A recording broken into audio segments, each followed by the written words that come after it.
logistical work has all been done by the students of Woodland High School's AP Government class.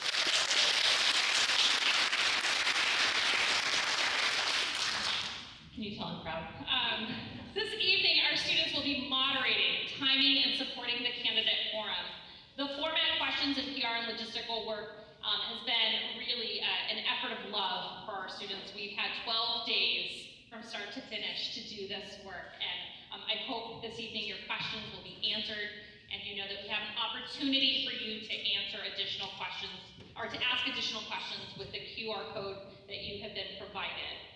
You may ask those questions and put them onto a document, and we will share those questions with the candidates after the forum.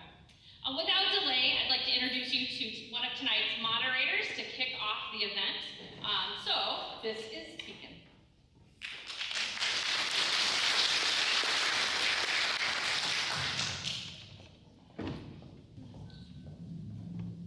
Good evening. My name is Tegan Pringle, and I would like to welcome you to tonight's Mayoral Candidate Forum.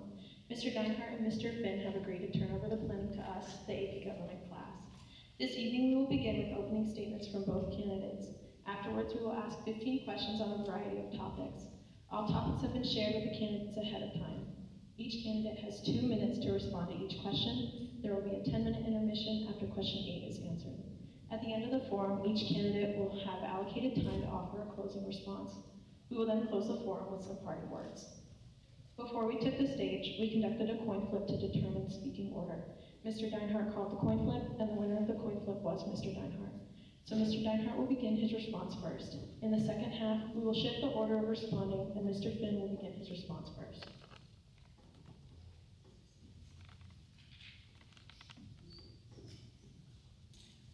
Mr. Dinehart, you have 2 minutes and 30 seconds to give your opening statement. Can everyone hear me okay out there?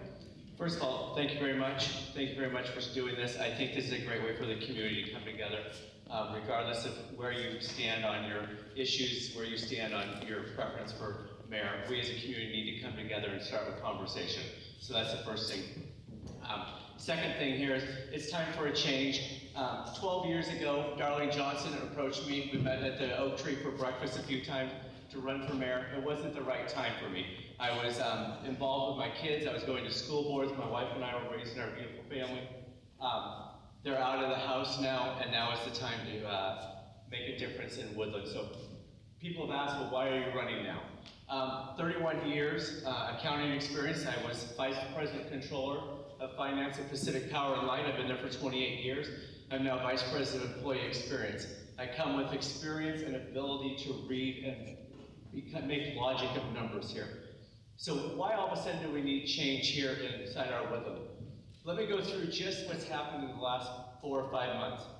In May, my opponent here used the City of Woodland credit card on $1,800 of personal charges in Las Vegas. 12 charges. He said that his credit cards, his personal ones, were stolen. I get emotional with this because, again, why didn't he use his Washington State Patrolman's credit card? But not City Council, nobody questioned about the charges, came through on a voucher at City Council, nobody said a word, not until a public records request came in. Did it get flagged, and he reimbursed the charges 45 to 60 days later. 2, transportation impact fees. $400,000 that have gone down the drain, haven't been reviewed, haven't been updated since 2012. He's been our mayor for 8 years. Again, that's right out of the city information at City Council meeting, $400,000. Here in August, there was a employment contracts that were being reviewed. They're going to update 4 of the top paid employees here in the city so that they have 6 months severance instead of 2 months severance. I asked about it because they were pulled from the agenda, and he said, oh, we're not ready to talk about it. Again, if you have employees who are under contract for 2 months, what is the advantage as citizens here that we're now going to extend their severance packages to 6 months at the time of an election? I think my time's up. I don't know, do I need to prefer not to hold this? I don't have to. How about that? Can everybody hear me? Yes. We're good? All right, perfect. Oh, perfect. Well, good evening, everyone. Thank you for hosting this forum. Thank you, Ms. Condit, for setting this up, and thank you for the students for participating in creating this forum. I hope that these forums continue in the future. It's nice to see our youth get involved with the democratic process, so thank you. And thank you to all the audience members that are here this evening to come out to listen to the two candidates that are asking to be the leader of our community over the next 4 years. I am asking for a third term to continue the positive trajectory that we started back in 2016. When I took office in 2016, there were a number of broken relationships throughout the city, between the mayor's office, city council, the business community, and city hall, and a lack of trust and transparency with local government from the community. We created a culture of a teamwork-oriented group effort from my office with city council to make sure that the best policy and the best legislation is pushed forward for our community. We overhauled City Hall. We created a customer service experience for anybody walking through the door. We created a culture of yes, and that is for our business community that's doing business in Woodland, that's for those seeking to do business in Woodland, and it's also for the citizens that live here. The last 4 years we've spent enhancing law enforcement services, getting Exit 21 shovel ready, and we will continue looking for funding in the next 4 years. We have used conservative budgets to achieve the goals set by City Council financially. And we stopped the 1% property tax increase in 2023, and I'm asking Council to stop that again in 2024. In the next 4 years, we'll be focusing on a comprehensive plan, addressing the growth issues that we have, and making sure that all the documentation that goes with that is supporting that, and making sure that everyone has a voice at the table. And that includes the folks that live out in the bottoms and the folks that live here inside the city limits. We will look for funding for Exit 21 for that shovel-ready project, and we will create one community that's been divided by I-5 for decades by bringing the east side and the west side together through enhancements through ADA and recreational enhancements, making it easy for everyone to move from one side of the city to the other. Thank you. Both for your opening statements. Good evening, candidates. My name is Emigola, and good evening, candidates. My name is Emigola, and our first topic for tonight includes questions about property taxes and public utilities. Question number 1. Many people who reside in Woodland have noticed the increased price in water bills. What are some solutions that you have to help with the increased water bill prices, and do you plan to outsource billing to an out-of-state company? Mr. Dinehart, you have 2 minutes. Yeah, so the question there about, what is the plan to reduce water rates? So water rates have increased from 55% to 210% in the last 2 years based on your tier usage. We need to get rid of special interest projects that have been going on with our current council and our current mayor. For example, the Civic Center is $600,000 that we're doing. We don't have any tenants for that. We have nobody to lease that. And again, we'll be competing with downtown rentals. Okay, we're putting $532,000 into that Civic Center. That's $532,000 out of the general fund. We could be paying down the $1.3 million debt that we're going to take on to fix the filters 2 and 3. So the council just approved $1.3 million to fix filters 2 and 3. This is what's key. They keep telling us that the water rates are because of past councils not taking care of our infrastructure. That $1.3 million loan is a 20-year loan on parts and materials that have a 15-year life. You are setting up future councils and administration exactly what you're complaining about right now. So it's getting rid of those special projects where, again, the downtown 100 Davidson Street, the fire hall. The Port of Woodland has looked at buying that from us for $1 million. It's worth $900,000. $900,000 from that, $532,000 from the Civic Center. That's $1.3 million you wouldn't need to take out on a loan. You could reduce your rates 10% there and not have to do the 5% water rate that is coming in 30 days from now, and another 5% that is coming in 2014, or 2024, excuse me. So it's things like that where we can look for reductions. All right, thank you. Mr. Finn? Ms. Gold, can you please repeat the question for me? Yes. Many people who reside in Woodland have noticed the increased price in water bills. What are some solutions that you have to help with increased water bill prices, And do you plan to continue billing to an out-of-state company? Absolutely, thank you. So we have a utility rate study that was conducted under my administration. There were 7% increases based on water and sewer continually every single year with no plan in place. We now have a plan in place, the rates have stabilized, and we're moving forward with the maintenance and the upgrades that are needed for those systems. As far as my opponent has stated about the Civic Center and 100 Davidson and taking that money and putting it into the utility system, I think it's interesting because the port has offered to buy the building. There's been no presentation as of yet. And I don't believe that the port is actually going to be giving us $900,000. There's thousands of dollars in maintenance issues with that building. So at the end of the day, we're going to end up with about $100,000. As far as the 532 with the Civic Center and putting that money into the utility system, we have a thing that's called a comp plan. And it is our Bible for our city for growth. And it established, it's gone through the community, it's had community outreach, it's been discussed multiple times during workshops with City Council. Within that comp plan, there is a facility that is identified as a senior center. As an administration, I couldn't just say, let's just build a senior center. So this will be a multifunctional facility with a trailhead, some tourism components to it and everything else. That is going to end up being about a $1.5, $1.8 million project with very little out of the city coffers. We received the property for free. We received a check for improvements that were made along the roadway from the library. I've actually secured about $70,000 in grants. So in all actuality, we're spending less than $400,000 on this building. And for reference, previous administrations built a bathroom at Hoffman Plaza for over $500,000, and there's only one use for that. All right, thank you. Our next question that we have is question 2.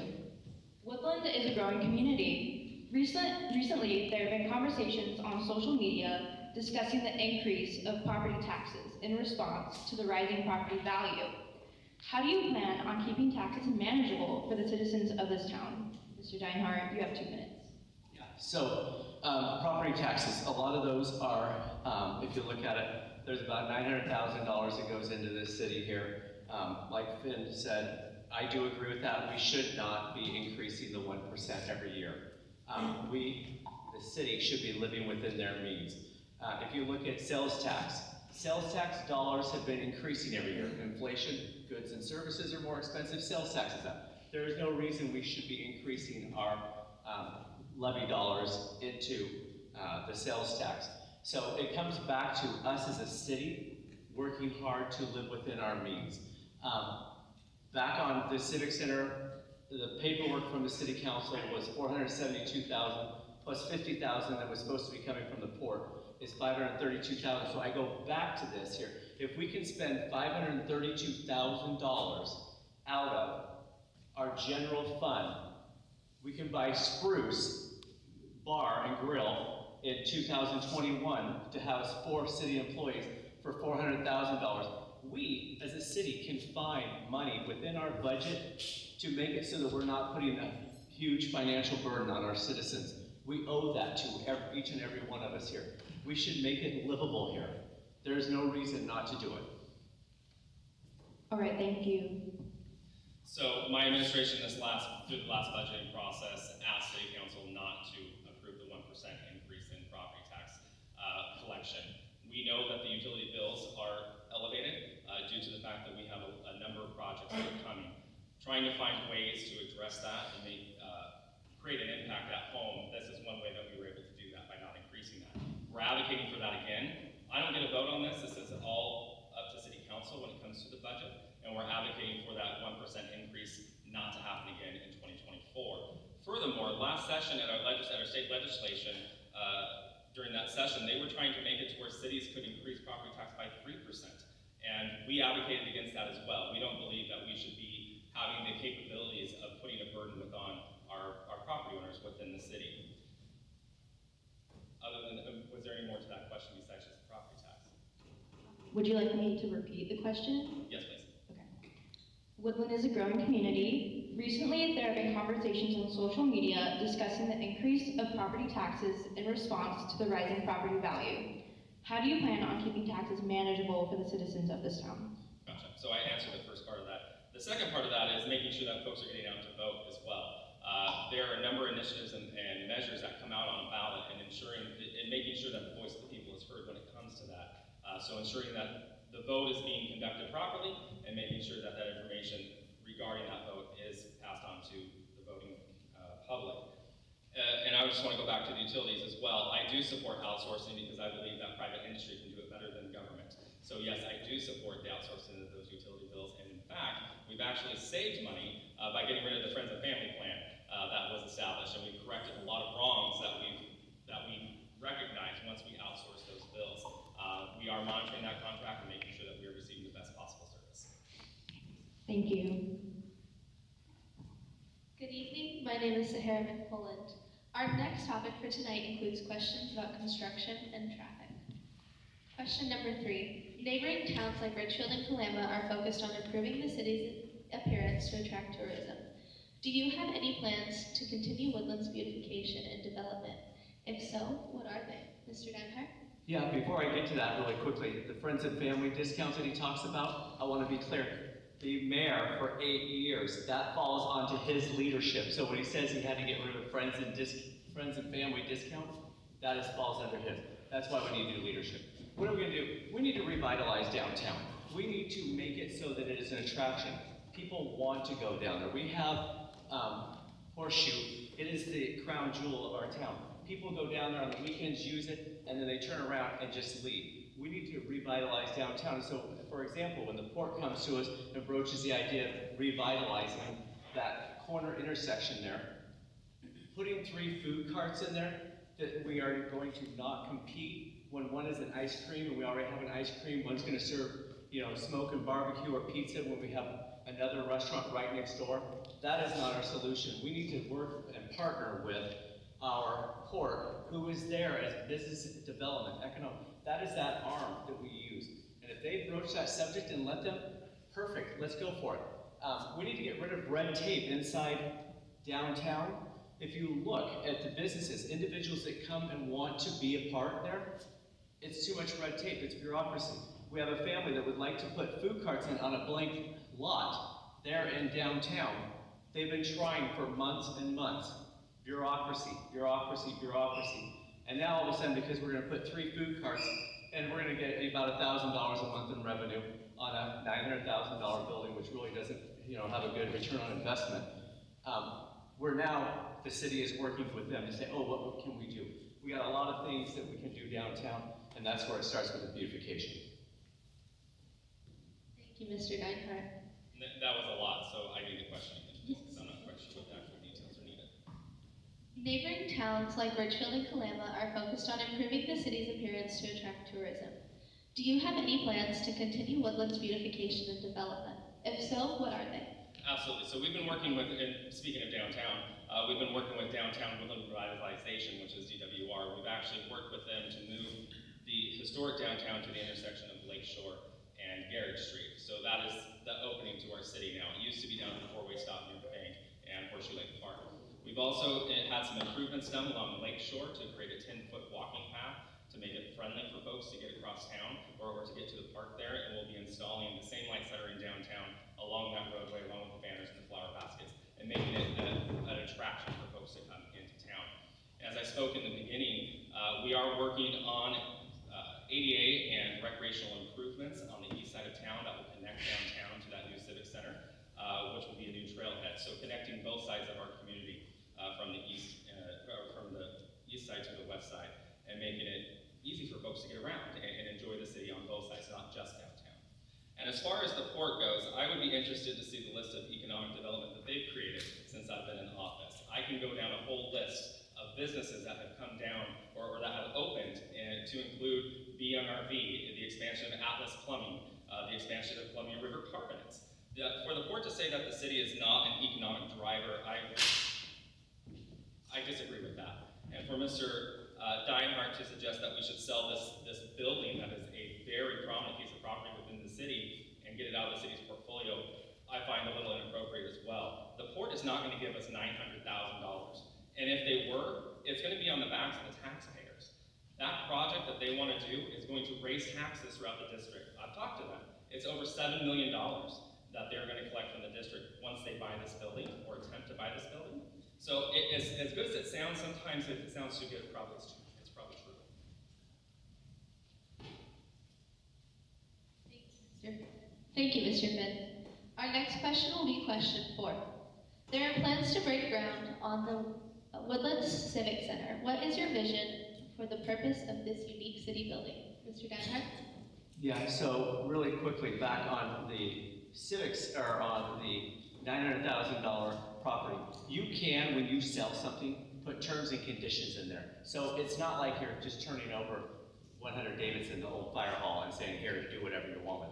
You put terms and conditions in those sales agreements. So, the Civic Center downtown, he talked about, it being the top of our trailhead. So if you look at the trail parks and the trailheads, Woodland's supposed to have 6 trailheads that come through. That was developed, back here in the last 3 years. We have 1 trail that is part of that trailhead that's been approved. It's the asphalt that goes around Horseshoe, that 3-mile loop that goes around and you go around by Waltz. So when we talk about the crown jewel, or we talk about this beautiful building that's, going to be 1,200 square feet, it's $600,000 with COF construction. Then we're going to have our employees, the city employees, do additional work on that. Is that part of their employment contracts? I mean, do we have that skill set with them, that we're going to have them go finish this building? My concern there is that you have private businesses that rent out revenue, or rent out rental space. We have a community center that rents out rental space. It's going to be sitting there vacant. I don't know why we are spending and putting money there when we say it's going to be the head of our trail center when we got 1 trail. It would be one thing. Again, we talk about the splash pad. Where are the dollars that he's talking about for the splash pad? I mean, he's thrown a lot of things on to the wall in hopes that, hey, people will gravitate to this and this is the reason they'll re-elect me. But again, when you get down to the brass tacks and the numbers, they don't stick. So the Civic Center is one of those things where totally all wild and crazy about Fort Vancouver Library. It will be beautiful there. Putting a Civic Center there that's going to compete with our other businesses, I don't really support. Thank you, Mr. Dinehart. Mr. Finn, would you like me to repeat the question? No, we're good, thank you. The Civic Center is a multifunctional space that will not only be a trailhead, but will also be a center for folks to rent out, similar to our community center. It will also have exterior bathrooms. It will have, for those that are traveling through, that are visiting the visitor center across the street, there's a restaurant that they'll be able to use there. They'll have a shared parking lot with the Fort Vancouver Regional Library. It will also have a dog watering station and a small pet relief area. There will also be a small park that will be created on the outside of that. Again, this is the entrance to our city, and we're trying to beautify that. It actually ties into a trail system that my opponent has described, but there's actually another trail that comes into town, and it's the 6 Rivers Trail. And that actually ends at Garrett Park, which is right across this CC Street Bridge, and that connects the entire county, from Lewis County all the way down to Clark County. So that trailhead is actually, or that trailhead there at Garrett Park is actually going to be moved over to the Civic Center as well, and creating a multi-directional trail. Again, we are also working on our shoreline master plan update, which will include a trail that will traverse the Lewis River all the way down on the east side. So the Civic Center not only is the entrance to our city, it also has a multifunctional space. Again, our comp plan called for another facility, a senior center. We took a look at that and decided that wasn't appropriate to put 1 item on a facility that we were building. We've received grants and we have received the property for free. This is going to be a wonderful project that we can all be proud of when it's completed. Thank you. Next is question 5. There have been many inconvenient road closures that have affected local businesses. In the future, what is your plan to support the businesses that are blocked due to road closures? Mr. Dinehart? So back on the trailhead, or I'm sorry, on the Civic Center piece there, again, we're going to throw in more public bathrooms when we have more. We already have public bathrooms here. We have less than 5 visitors a day that come to the visitor center. And so we're going to increase additional costs to our citizens here to clean those bathrooms. Just want to make sure people understand it. Road construction, I don't think there's a cookie cutter approach to that. I think we need to hold our contractors accountable. I think we need to hold our employees that work for the city accountable. And when I say accountable, the scope of the work, the description of the work. Our city employees need to be held accountable when they say, okay, this is the scope, and our contractors, we need to make sure and hold them accountable so it's not delayed. And then our businesses should not be landlocked by construction. We should be minimizing their impacts. We must meet the needs of the businesses during these construction projects. So reach out. Before we start these projects, reach out to them and say, hey, listen, what is the prime time for you to do business here? I mean, some businesses excel during the summer months, some businesses excel during the winter months. We need these businesses and these local small businesses to stay in business here. They're thriving for us as a community. If we don't do something for them, it fails our whole city. So again, that is what we need to do for our road construction. Thank you, Mr. Dinehart. Mr. Finn, would you like me to repeat the question? Yes, please. There have been many inconvenient road closures that have affected local businesses. In the future, what is your plan to support the businesses that are blocked due to road closures? Sometimes it's completely unavoidable. We do have construction projects that go on, and we do notify and do some outreach to anyone that will be impacted within the general vicinity of these road construction projects. There's always a detour in place. Sometimes we do have to close the road. In particular, out here on West Scott Avenue, we did have to close the road. We were doing a full depth reclamation out there, which means that we were completely removing the entire concrete that was there, taking it down to dirt, and then rebuilding it up. It's interesting to me that we do have to close these roads sometimes due to safety.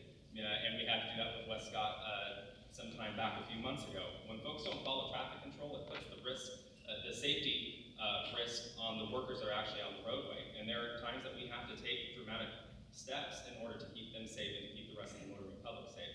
So that's what we've done. We continue the community outreach. We try to notice as much as possible. Not everybody can see what we're putting out there. But the businesses in particular, they have been notified and know that this is coming. This isn't a surprise. Thank you, Mr. Finn. Moving on to question number 6. When roads are shut down for construction, semis are rerouted to roads that are not suitable for trucks to drive on. What are your plans on fixing the damage caused by those semi-trucks? Mr. Dinehart? So, real quickly on the safety of our construction workers, absolutely agree that it's a priority. But also, we do have laws. And if I run through a flagger, hello, ding, ding, ding, come after me and give me a ticket. Shame on me. Again, we have laws in place so that we can't do one-lane closures with a flagger to keep our businesses open. So, when we talk about, the large trucks that are coming through and things like that, that is where,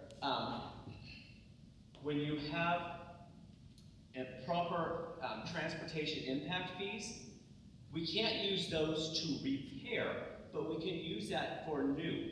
Again, we need to create new ulterior routes in and out and make it so, like when we do gun club, again, we're gonna have to make it so that it's not just one way out, go back through the other subdivision out and around.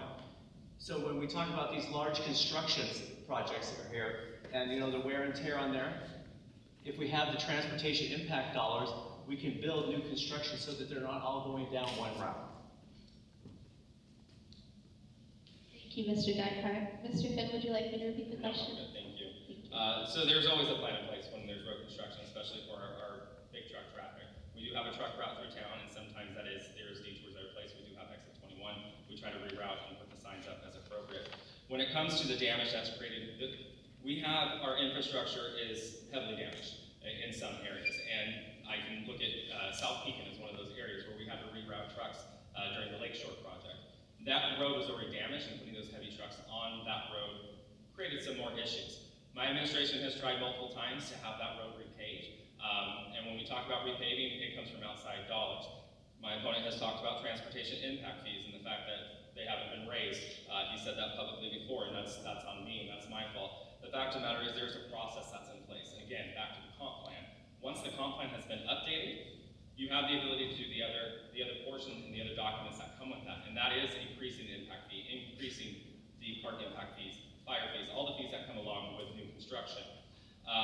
In 2019, when we redid the comp plan, when we updated the comp plan, we were shut down. The county said, no, you're not going to grow. City council agreed and said, fine, we're not going to grow. Therefore, we don't have the ability to go through and make the calculations that are necessary. This time, right now, we're going through a comprehensive plan update, and we're actually updating the documents that should have been updated in 2019, which was a failure on city council, unfortunately, but they were doing what was best for the community and what the community wanted, which was not to grow. So, we're doing that now, and not because we didn't want to, or we didn't need to, it's because we didn't have the opportunity to do that. Thank you, Mr. Finn. Our next topic for tonight includes questions about budget transparency. Question 7. There has been a new parking fee introduced at Horseshoe Park. What are your thoughts around this fee, and do you believe it should be enforced? Mr. Dinehart, you have 2 minutes. Yeah, so I find it interesting when Mr. Finn here talks about things that the council hasn't approved. But if you look at what's happened over the last 5-6 months since I started running, the council and the mayor are like a beehive. If the mayor goes here, the council goes there. The council all supports Will Finn. It's very obvious. So when we get to budget transparency and things like that, Dinehart here asks questions, reviews, and looks at things. It gets the beehive a little irritated and fired up. That $5, I was at the council meeting when they brought up that $5, Mayor did, and I have to give him credit, he did say that it would be a volunteer. But this is where poor leadership comes right out of the mayor's office. How does a sign go up that says a fee? The council all agreed, hey, let's do it, let's put the QR code there, and let's go for it. I was 100% against it, and still less than $1,000 is collected. Why would we divide our town? We need all of us to come together. We are a community, we're neighbors, we're friends. We all should be in this together. There's no reason we should be fighting over whether who pays $5 or you pay $5. And so then we say, what should we do to clean up the parks? Let's do a grassroots campaign. Hey, I'll go down there on a Sunday afternoon. I'll start walking my dogs. I'll take my family. We'll clean up the park, get some friends to do it. And I bet you know what? The visitors and people who are using our parks, when they recognize and say, oh, I need to clean up the park before I leave, it starts becoming a behavior and an action that continues on. That's what we should be doing. Instead of trying to divide our town by saying, ooh, $5 to use the crown jewel of our town. Mr. Finn, you have 2 minutes. Would you like Good question. There's been a new parking fee introduced at Horseshoe Park. What are your thoughts around this fee, and do you believe it should be enforced? Well, there was no enforcement mechanism with that, and it wasn't a fee. It was a voluntary usage fee is what it was, so I guess you could call it a fee. But there was a QR code. The majority of people that donated to that QR code were from out of town. I want to say it was about 90%. And that's the folks that we were trying to capture. And if they didn't pay, they didn't pay. It was completely voluntary. And as far as dividing the town and sending people away, if Mr. Dinehart's elected, he'll see that the first place that the budget gets cut is our park system. This was an opportunity for us to capture the folks that are coming from out of town, using the system, and perhaps giving a little back to the city, especially since they've come from out of town and they don't live here and they don't pay the taxes here. As far as a volunteer grassroots system, that went a little bit comical to me, because here we are coming up on a couple of weeks with Woodland Make a Difference Day, and we can't find volunteers. So let's go ahead and create a volunteer program for our parks. It's a grassroots system, and hopefully somebody will show up to help us. This is on the backs of the taxpayers here in Woodland. We have wonderful employees that are out there cleaning it every day. They're taking time away from their weekends to go out there and collect the trash. Everyone has seen Horseshoe Lake Park on a hot day with all the cars. Those are not Woodland residents. Those are folks that the majority are traveling from out of town, and we have the data to support that. So, we threw that fee out there. That's something that will be evaluated by City Council, and if they want to continue with that, we'll have permanent signs made. If not, the program's over. This is our last question before the 10-minute intermission. Question 8. Several community members have voiced concern with city expenditures, including the purchasing of drones. Do you believe purchases like this are necessary for the town? Dinehart, you have 2 minutes. I didn't hear the drones and... Sorry. No, you're all good. Several community members have voiced concerns with city expenditures, including the purchasing of drones. Do you believe purchases like this are necessary for the town? Purchasing drones are necessary?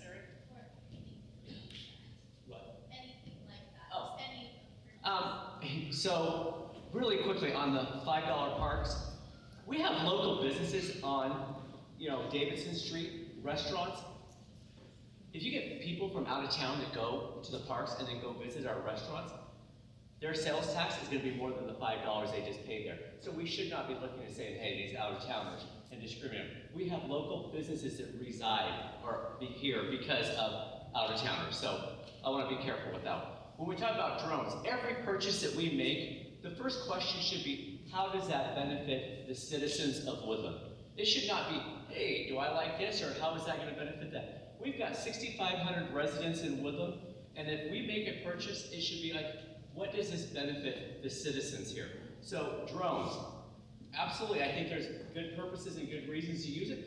Also, you need to look at the long-term piece of this as well. You have to have people that can fly those. It's not like, hey, we'll grab the remote and go fly your drone. So again, we need to look at the full picture, the full spectrum, and not just look at it at an individual compartmentalized piece. And I think that's what has happened in our city for the very last 8 years. Is it's like this piece is not looking at the whole entire piece. So every purchase needs to be reviewed.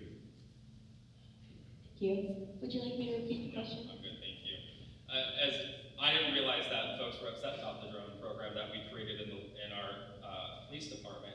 That was an opportunity for us not only to help ourselves when it comes to investigations, but also other allied agencies around us like Kalama or the Center or Richfield to help when someone has been barricaded or we're looking for a missing person. It's an enhancement to our police department and an enhancement to the safety of our entire community. It also, and yes, as my opponent has said, that there has to be a pilot, and those are certified through the FAA. And what we've done there by bringing this drone program in is that we've actually improved employee growth within our department. That was an option that was not there for our employees, and now it is. And we actually have 2 folks that have gone through the training to fly those drones. As far as purchasing goes, we're very transparent with that. All the bills and everything go to City Council for review through the budgeting process. We're very transparent with that. In fact, we've improved the budgeting process, especially this year. We actually have bar graphs and pie charts now, so the community can actually see where the dollars are going and the sort of supporting documentation that goes with that. So as far as transparency with spending of dollars, it's all there, and we're trying to make it easier for folks to understand where the actual dollars are going. Thank you. We will now take a 10-minute break. We will resume at 7:48.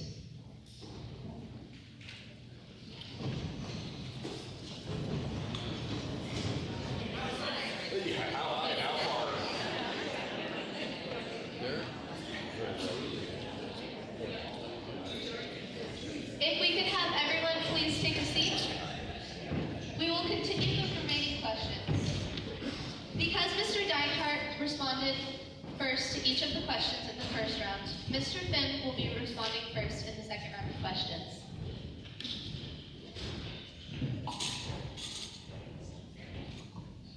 Our next topic for tonight includes questions about land development and traffic. Question 9. With the population growing and due to housing developments and industrial growth, roads are becoming increasingly busier. How do you plan to expand infrastructure that can support the size of the population? Mr. Finn? Thank you. Well, the City of Woodland operates under the Growth Management Act that was passed by Washington State in 1990. We follow that when it comes to growth. So plans are set, there's a comprehensive plan that is put together, and that's the plan that we follow. We just can't blow out the city limit walls without producing these plans and doing the research. It holds us accountable as the municipality that we're not just doing a big land grab and just developing as much as we can. We're working on Exit 21. We're almost to a shovel-ready project, which will help with the impact. You have to remember, the City of Woodland is 6,500 people. That includes children. We also have services that are given to, or folks are using the city roads. There's 12,000 on the outside of us. And the heavy lift for making those improvements is put on the backs of the small amount of taxpayers within the city limits of Woodland. So and we're also responsible for the heavy lift when it comes to funding any construction project that is on a state road. We're required to come up with a plan. We're expected to come up with the funding mechanisms as well. And then we have to ask the state if it's okay if we go ahead and make the improvements. As far as housing and industry, we need to be careful and find balance and make sure that we're not turning into a bedroom community. We need to focus on growing our industry, industrial jobs, family wage jobs. We have 426 acres that are just within the city limits, but it's just on the west side of the railroad tracks. We need to focus on that, and that's something that we've done as well. We've upgraded the water pipe underneath the railroad tracks to spur economic development out there, to make it possible for folks to come out and develop. So we need to find that balance. As far as traffic, we're working on that. We're almost to a shovel-ready project, but we still need to find the financial funding mechanism to make that happen. Okay, thank you. Mr. Dinehart? Yeah, so a couple things here that I would touch on. So We need to maintain our square footage per lot. So City Council was discussing changing it from a 1,900 square foot for high density down to 1,600. The only person that benefits from that is the developer. The resident, the owner of that land, doesn't benefit. So things like that kick to the curb. Impact fees. You know, when he talks about impact fees in 2019 and makes excuses for that, again, leadership comes from the mayor. Impact fees make it so that growth does not get born and the weight on the infrastructure that we as residents are stuck paying for it. That is the reason we have impact fee. It's so that that new growth comes in and shares the cost of what we have built. Exit 21, let's touch about Exit 21. In August, we signed a contract with Kittleson. The mayor touted for 4 or 5 months that we were going to have no roundabouts, no roundabouts, no roundabouts. We signed $1 million contract with Kittleson, and they're going to analyze roundabouts and traffic signals. Here's my kicker for everyone. That is the biggest project that we've got going on. It's a priority to each and every one of us citizens. We want improved traffic. That contract was signed in August. They said that as part of that contract, if you read the 40 pages, which I read through it 3 times, it talks about how they're going to do preliminary survey, engineering, stakeholder engagement in the 3rd quarter. The 3rd quarter, September, is come and gone. Have you heard anything about Exit 21 other than what he just said about shovel ready? Our citizens need transparency. What is going on with that project and what is going on with the $1 million contract that we signed? Thank you. Our next question is question 10. Many community members are concerned with Old Town Woodland losing business to new developments in other parts of town. How do you plan on maintaining the preservation of the older areas and buildings in Woodland, and what renovations will you make? Mr. Finn. Thank you. So one of the challenges when it comes to historic downtown Woodland was the fact, so first of all, one of the things we've done is we're moving that entrance to historic Old Town to the corner of Lakeshore and Gary Street. So there's one way that we're doing that.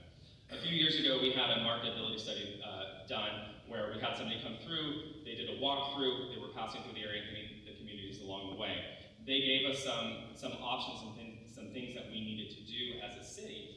Unfortunately, it comes down to financing, and then it also comes down to engagement from the property owners. We have engaged with the property owners down there, but at the end of the day, we can't force them to upgrade, to sell, to put a business in their facility. The only thing we can do is make it possible for people to come in and develop, and that's exactly what we do.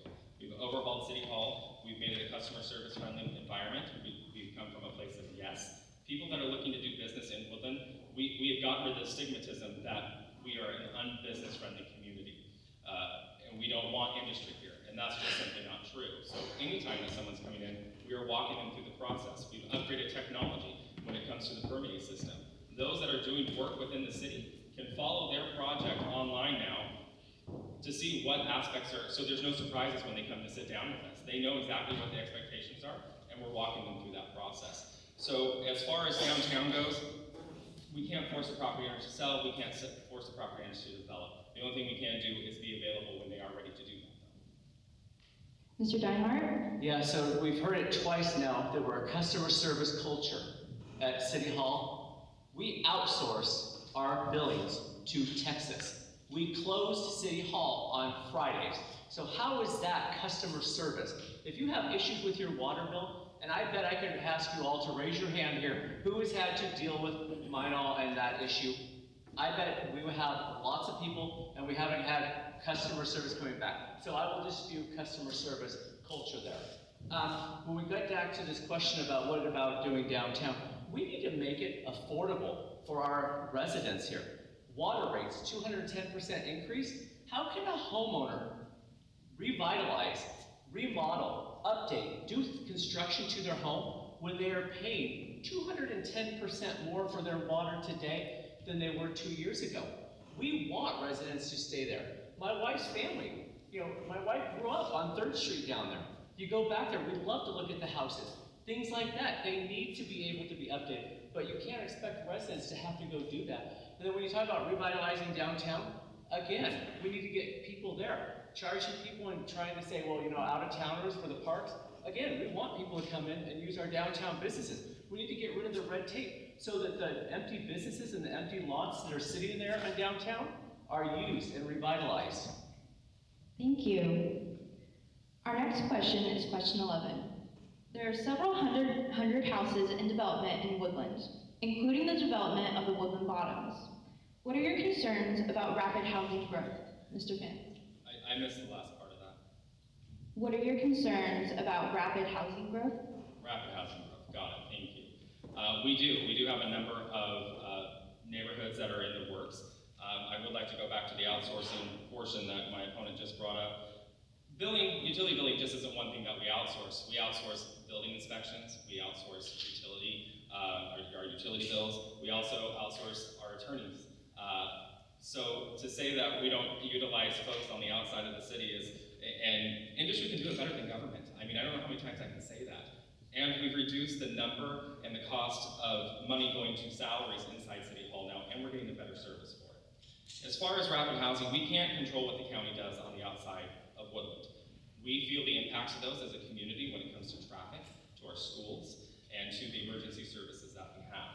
So having those conversations with them is important, and we're all at the table right now. Unfortunately, I don't know that the county is going to allow us to grow, which is fine, because if that's the case, then we need to look internally and look at different things like Mr. Dinehart brought up when we talk about square footage of lots.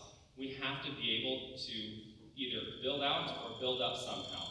We need a multitude we need apartments, we need small homes, we need large homes, we need a number of facilities. All our Woodland children, if you go to the center right now, there's a beautiful apartment complex there. It's full of Woodland kids. Our children have nowhere to come home to.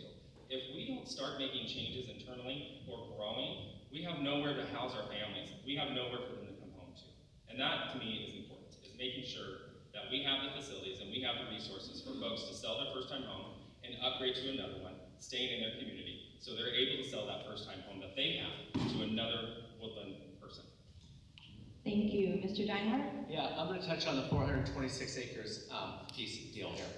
So, again, it's a very complex issue, but I think that we need to tackle that through open dialogue, conversation, partnership. Again, it benefits the large landowners. The rest of the residents, the schools and things, it makes it difficult for this. It goes back to having those open dialogues and partnership. If you look at our county commissioners, we have a poor relationship with them. We had to sign a MOA to get us back to the table, and that's an exact word that the mayor said. And if you read that MOA, it says that we're going to play nice in the sandbox. It says that we're going to get back to the table. It's not a binding contract. There's nothing there. Why do we have to spend money to create a document like that to work with other city leaders and county leaders on something that is so important as the 426 acres that is down there? Again, I don't have the answer. I don't know whether to say yeah, annex it, or don't annex, because again, it starts with open dialogue and conversation with not only those landowners, but the residents and our city. It's a complex issue, but I think that it's something that we do need to address and have a conversation around. Thank you. Our next topic for tonight includes questions about unsheltered populations. Question 12. There are often panhandlers and unsheltered people near the freeway exits in Woodland. How will you support unsheltered populations in our town while maintaining a sense of safety for our citizens? Mr. Finn? Absolutely, and I'll address that here in just a moment. I want to talk about that MOA and the relationship that we have with the county. You're right, we do have a poor relationship with the county, and we continue to have a struggled and tenuous relationship with the county, all due to the fact that in 2020 I ran for county commissioner against our current seated commissioner. Before that, my goal for that was to get attention for Woodland. It wasn't to win. It was to make sure that the county realized that Woodland was here and we're not going anywhere. And that has paid off tenfold. We received $2.6 million towards the Exit 21 shovel-ready project, and we've received another $500,000 for a water line to spur economic development. As far as the MOA, I can go back to a study that was done between the city and the port. I went to get the $50,000 after we paid it, and I was told we didn't have an agreement in place, you're not getting your check. So those agreements are necessary. As far as it goes to panhandling and those types of things and the unsheltered folks, we have a wonderful facility in town. It's the Woodland Action Center. And they are our go-to people when it comes to social services. I, for one, do not believe that government should be involved in social services. We defer to our subject matter experts when it comes to that, and that's exactly what we do. I think they do a wonderful job bringing the transient. When I say transient, meaning those that are passing through. They do a great job with moving them along to another community. As far as those that are here that are Woodlanders, I think that's important to know that they are out there. We just maybe not see them. We have a wonderful law enforcement department, and they do a great job making contact with these folks and hooking them up with the services that they need. Thank you, Mr. Finn. Mr. Dinehart, would you like me to repeat the question? No, I've got it. We're gonna, here. So, I'm gonna talk real quickly about the wonderful law enforcement since you brought it up. 100% agree. Our law enforcement is fantastic. I appreciate each and every one of them that is in the guild. I've met with them, and it's interesting, as a Washington State patrolman here, then our police department does not support our leadership. So, again, you see they come out and endorse Dinehart for mayor. So, when we talk about unsheltered populations, unfortunately, we don't have the facilities, we don't have the means within Woodland to do it. Our document recording fee raises about $10,000 a year. I will absolutely agree 100% with Mr. Finn here. The Woodland Action Committee is terrific. That $10,000 is provided to WAC to provide short-term housing. 100% agree.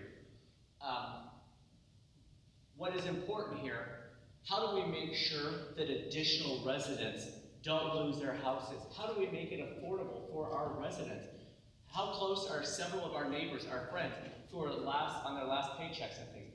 We, as a city, need to make sure that we keep it affordable. I hate to pound on this again, but it goes back to water, our taxes. Our city, we need to watch every dollar. Inflation is extremely exorbitant right now. It's huge. We as a city need to make sure and help our citizens here, and one of those is through water and looking for creative ways to cut costs so that we don't have more people become unsheltered. Over 50% of our students are on reduced lunch at the schools. That's huge. We need to look out for our neighbors here.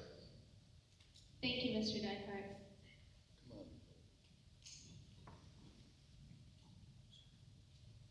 Our final two topics for this evening include two different sets of questions. Our first set of questions are related to the marijuana dispensary in town, and our final question is related to community engagement. Question 13. 20 after 4 was fined every day that it was operating. Do you plan on continuing fines against the marijuana store? Mr. Finn, you have 2 minutes. Those fines have ceased due to the illegal operation that was going on there. The business has since closed. As far as that operation there, they went through the process to open up and legally sell their product, and then they were denied, and they still opened up anyway. So therefore, there was complaints that were made. We are a complaint-driven code enforcement city. We don't go out looking for issues, tall grass, trees that are in people's way, illegal businesses. I find it ironic that we talk about transparency and leadership and accountability when my opponent over here, family members actually started the code enforcement on that business. So we did what we were supposed to do. As mayor, we're responsible to hold everybody to a standard, to keep everyone within the guardrails, and that's exactly what we've done here. Did we collect the fines? Yes, we did, but that was within the guardrails. That business is now closed down, and it's going through the process again. Thank you. Would you like me to repeat the question? Oh, not again. No, I'm good. So, again, I'm an open book, 100%. My wife is in the audience. I'm going to embarrass her. She did submit a code enforcement complaint. When I threw my name into the hat for mayor, I received a call from John, who owns 20 after 4. First thing I said to him is, hey, John, you know that my wife is one of the people that complained and said that you should be paying fines and penalties? Because again, everybody should be treated equally here.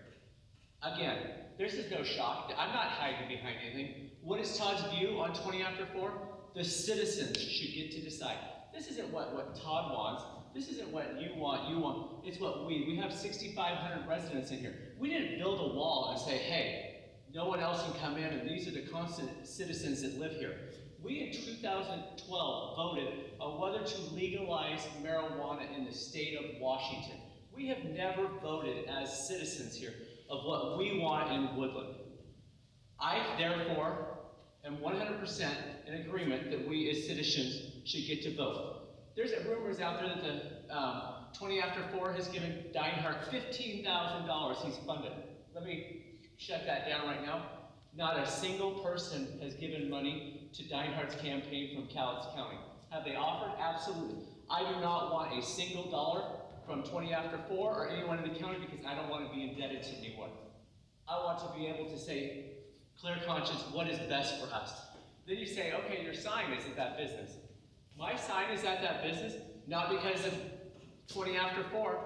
I spoke to the landowner, the property owner, and it was an agreement. He said, hey, absolutely. This isn't Todd, some conspiracy theory out there. Again, I'm not hiding behind anything. Let the citizens vote, and that is where I stand on marijuana sales in Woodland. Thank you. Question 14. Currently, there is a moratorium on the sale of marijuana in Woodland city limits. How will you address this situation moving forward? Mr. Finn, you have 2 minutes. Well, it's an interesting question. Unfortunately, the mayor doesn't get a vote. This is a strong mayor government that Woodland has, and it comes down to the 7 folks that sit on city council.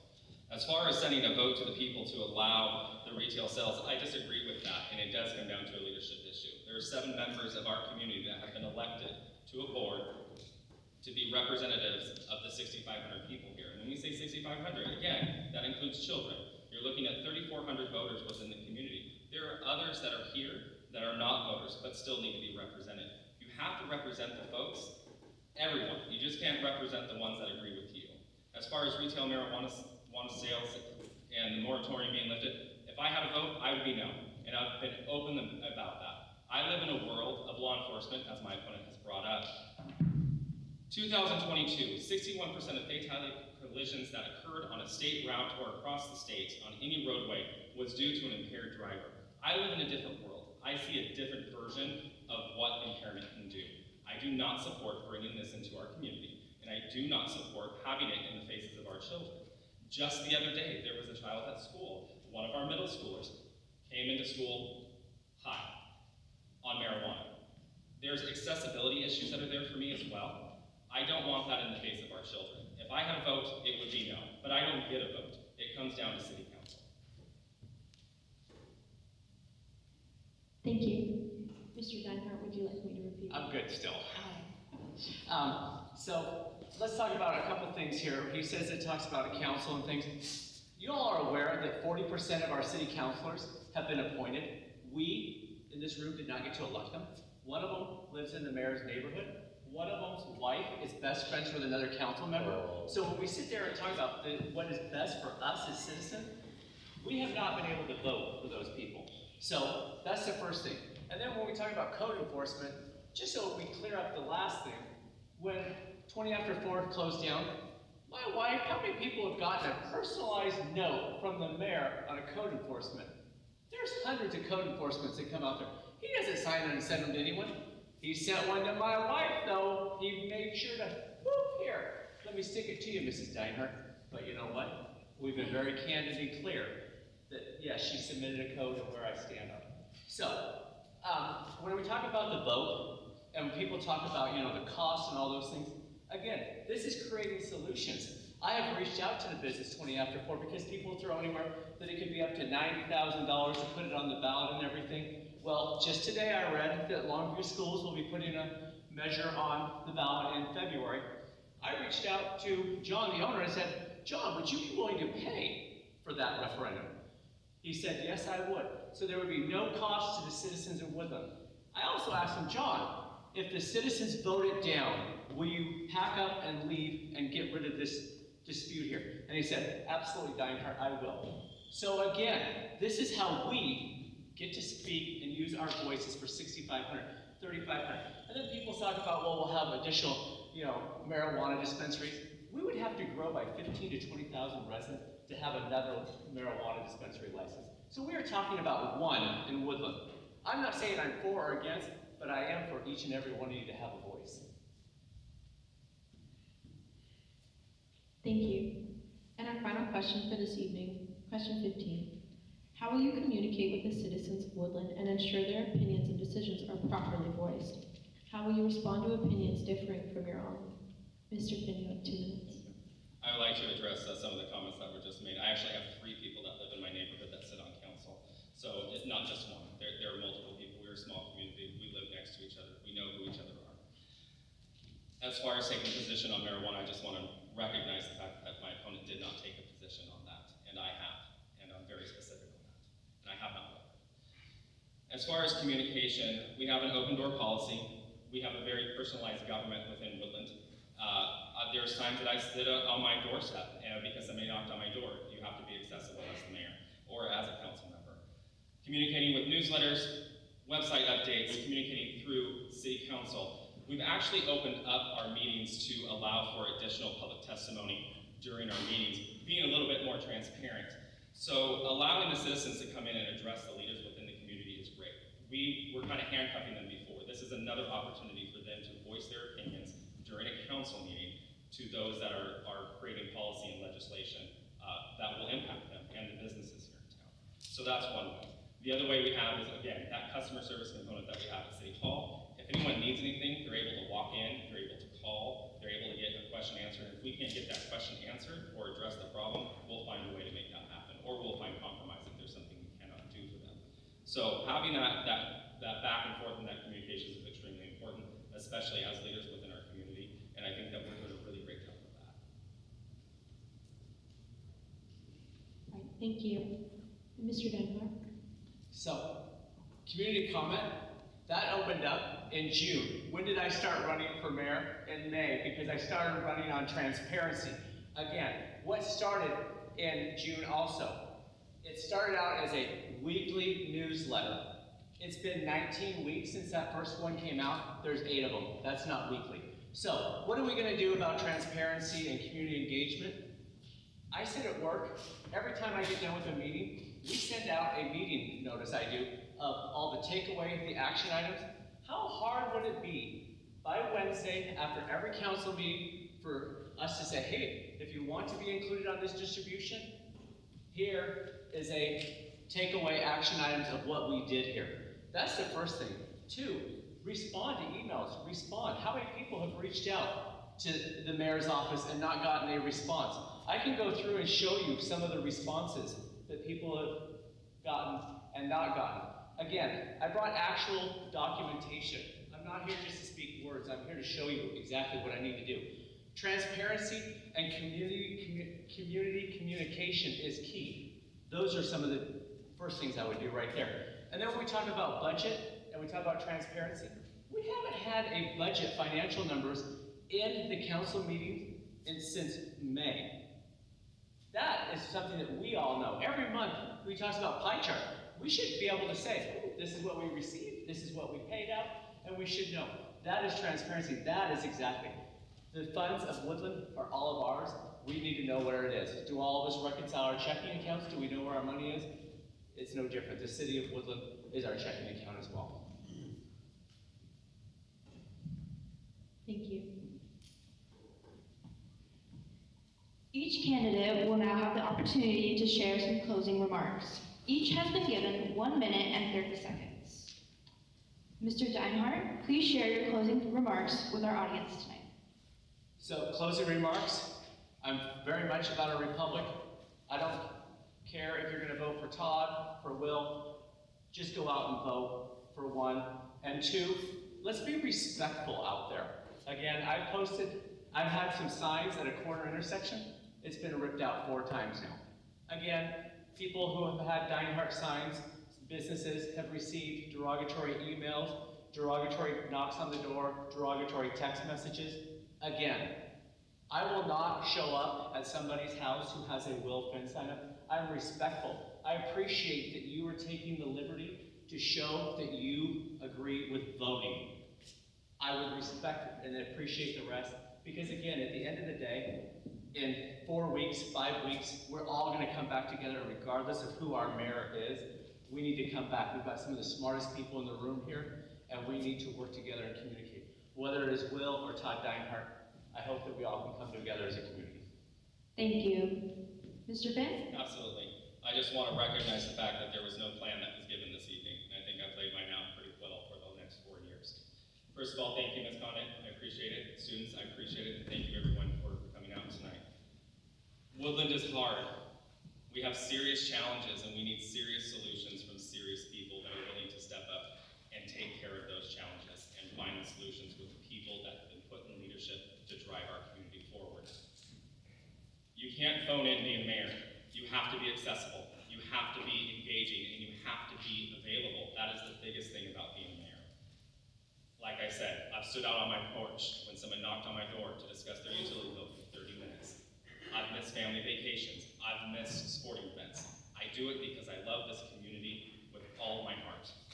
I'm asking for your vote this November to keep the momentum going that we started in 2016. I want to ensure that the plans that we're setting forth now are completed and we set ourselves up for success for the next 15 to 20 years. We have to have that plan in place. You all are here because you care about Woodland. We're here because we care about Woodland. You deserve Woodland to be the best that it can be, and that's exactly what I want it to be too. Thank you. Thank you.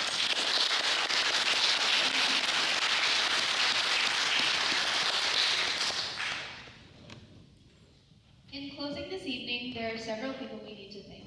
We are thankful to Anthony Kay for covering the fee and insurance for the site. Thank you to the community for joining us tonight. This event is for you, and we are appreciative that you shared this evening with us. We are thankful to Woodland School District for hosting the event.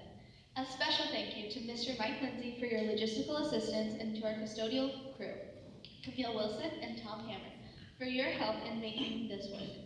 We would also like to thank Cindy Thoney for her donation of cookies and water. Finally, we would like to thank Mr. Finn and Mr. Dinehart for being willing to participate in our candidate forum tonight. Both of you have been so incredibly open to this process. You've been encouraging and supportive. Would my classmates please join me along